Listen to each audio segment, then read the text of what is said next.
So mga tol, panalo na naman si Paul Butler sa kakatapos lang ng laban niya sa Manchester, London kontra sa kababayan niyang si Nabil Amid. Round 2 nga lang po ang tinagal ng kalaban, knockout na ito sa kanya. Ito na nga po ang dalawang sunod na panalo ni Paul Butler matapos ang mapait na pagkatalo niya sa kamay ng monster ng Japan na si Naoya Inoue noong nakaraang taon. Pero hindi na po tayo magtataka kung bakit puro knockout ngayon ang mga kontra niya, dahil base sa mga record ng dalawang pinataob niya mga tol, mas marami pa ang talo kaysa sa panalo.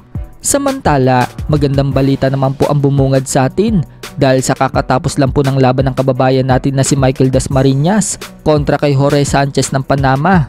Panalo nga po si Dasmariñas via technical knockout sa round 6. Dahil dyan mga tol, ito na ang pang-apat na sunod-sunod na panalo ni Dasmariñas mula na makalasap siya ng talo sa kamay ng monster ng Japan na si Naoya Inoue. 2 taon na ang nagdaan. Sa kabilang banda naman mga tol, may kumakalat nga pong picture ni Gervonta Tank Davis na marami itong hawak-hawak na pera. Niretweet nga po yan ni Tank Davis at sinabi sa caption, sinabihan daw siya ni Al Haymon na tigilan daw ang pagpiplex ng mga pera ni Floyd Mayweather Jr. Sa ibang banda, nilabas na nga po ang video na pinabagsak ni Tank Davis ang ka-sparring nitong si Elijah Pearce. Ito nga pong si Elijah Pearce mga tol, ang humamon dati kay Casimero. At siya din ang tumalo at nagpabagsak sa kababayan natin na si Mike Plania. Speaking of Casimero mga tol, nilinaw nga po niya na suportado daw siya sa paparating na bigating laban ni Unified IBF at WBA Super Bantamweight World Champion Marlon Tapales kontra kay Japanese Unified WBO at WBC Super Bantamweight World Champion Naoya Inoue. Pero mariin niyang sinabi mga tol, ibang usapan na daw pagdating sa pustahan.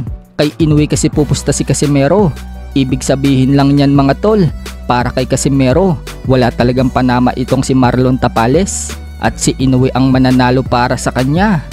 Minsan na nga ding sinabi ni Casimero mga tol sa isang live niya, noong may mag-comment ng isang fan na siya daw ang tatalo kay Inoue at hindi daw si Tapales. Sinang-ayuna naman po yan ni Cuadro Alas at sinabing matik daw yan. Kung matatandaan din mga tol, matapos matalo ni Donari kay Inoue sa pangalawang laban nila, nag-live nga po si Casimero mga tol at lakas loob niyang sinabing siya daw ang tatalo kay Naoya Inoue.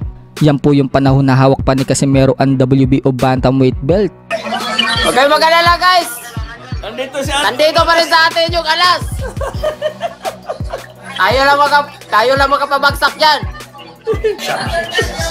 So guys, ito na lang kulang! Naoya Inoue! What the fuck?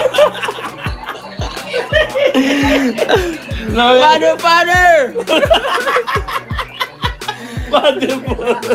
Mother father. Naoya Inoue, mother father!